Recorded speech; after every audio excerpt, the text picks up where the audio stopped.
নমস্কার, বর্ধমান ঘরকন্যা একটা ব্লগ থেকে তোমাদের সবাইকে স্বাগত।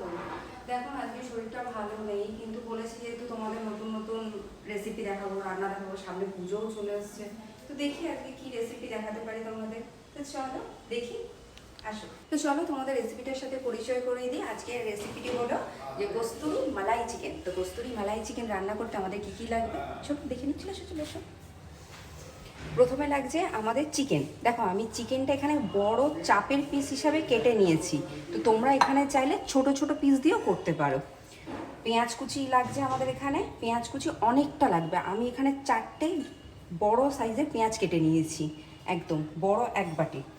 তারপর লাগছে দেখো, মেন হলো যে কস্তুরি মালাই চিকেন, যেহেতু বলেছি মালাই যদি তোমরা না পাও সেখানে ফ্রেশ ক্রিম তোমরা ব্যবহার করতে পারো, আমি ফ্রেশ ক্রিম ব্যবহার করেছি। আর এটা হলো শুকনো মেথি পাতা। আর তারপর বলে দিই কী কী লাগছে। সর্ষের তেল লাগবে, যে আমি সর্ষের তেলও করছি, তোমরা চাইলে ঘিতে করতে পারো, কিন্তু সাদা তেল ব্যবহার করবে না। হলুদ গুঁড়ো লাগবে 1 চামচ, নুন লাগবে 1 চামচ। এটা হলো ধনে বাটা, তোমরা কিন্তু গুঁড়ো ব্যবহার করতে পারো, কারণ আমরা যেহেতু বাটা মশলা খাই তাই আমি এখানে বাটাটাই দিয়েছি। প্লেন এটা লঙ্কা বাটা। এটা হলো যে জিরে শুকনো খোলায় তেলে গুঁড়ো করে নিয়েছি, কাঁচা জিরের গুঁড়ো নয় কিন্তু। গরম মশলা গুঁড়ো, কাঁচা লঙ্কা কুচি এখানে 4টে নিয়েছি, কাঁচা লঙ্কা কুচি। টক দই নিয়েছি ছোট 1 বাটি, মানে বড় 1 চামচ। টমেটো আমি 2টো কেটে নিয়েছি ছোট। আর আর এখানে রয়েছে ধনেপাতা সাজাবার জন্য, আর কিচ্ছু না। তো চলো রেসিপিটা শুরু করা যাক। আমি কড়াইটা একটু আগেই গরম করে নিয়েছি, আর এখানে এরকম সর্ষের তেল দিচ্ছি। সর্ষের তেল কিন্তু বড় চামচে 2 চামচ দেবো।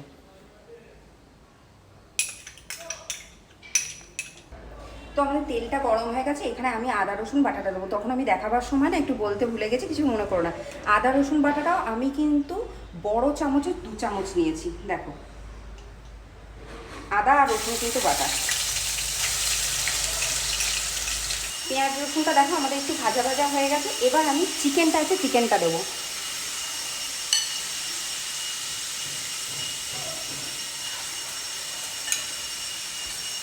চিকেনটা দেওয়ার সাথে সাথেই কিন্তু আমরা নুন দেবো।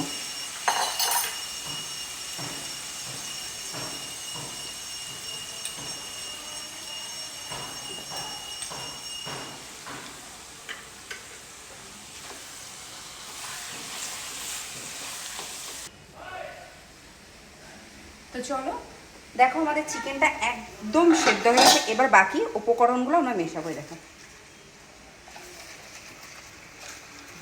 তো চলো এবার আমরা পেঁয়াজ কুচি দিয়ে দিই।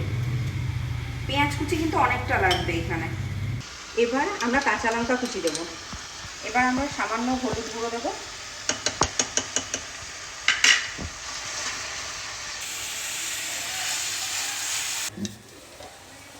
বাহ, আমাদের চিকেন তো একদম আগে থেকে সেদ্ধ হয়ে গেছে, পেঁয়াজও গলে গেছে। এইবার বাকি উপকরণ যেমন টমেটো বাটা, তোমরা বাটাও দিতে পারো, আমি কুচানোও দিয়েছি, দেখবে এগুলো সব একদম গলে যাবে। টক দই,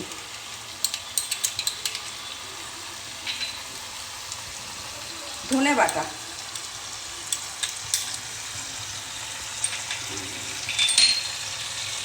লঙ্কা,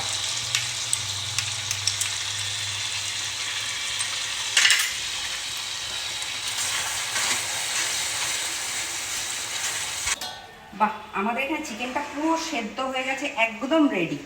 জাস্ট বাকি যে মশলাগুলো আছে সেগুলো দেবো।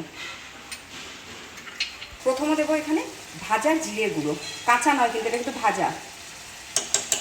এর সাথে দেবো দেখো গরম মশলা গুঁড়ো।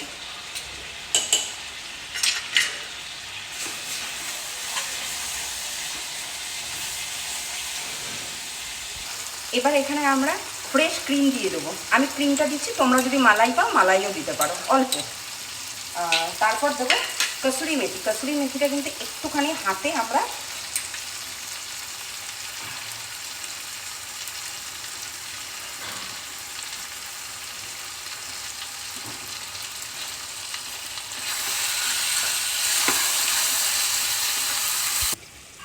তো আমাদের চিকেনটা একদম রেডি হয়ে গেছে। চলো এবার আমরা সাজিয়ে নিয়ে আসি তোমাদের সামনে।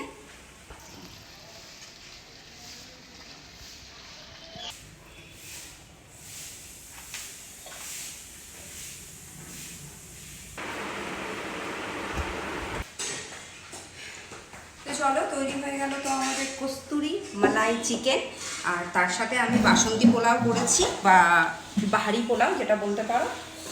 তো আজকে রেসিপিটা তোমাদের কেমন লেগেছে অতি অবশ্যই জানিও আমাকে, আর আমার ভিডিওটা কেমন লেগেছে সেটা তো জানাবে, আর তোমরা কীরকম ধরনের রেসিপি দেখতে চাও সেটাও বলো। আর যদি রেসিপিটা বা ভিডিওতে যদি একটু ভুল হয়ে থাকে নিজের ভেবে ক্ষমা করো, আর রেসিপিটা ভিডিওটা যদি ভালো লেগে থাকে প্রচুর প্রচুর শেয়ার করো, লাইক করো, সাবস্ক্রাইব করো। আজ তাহলে আসি।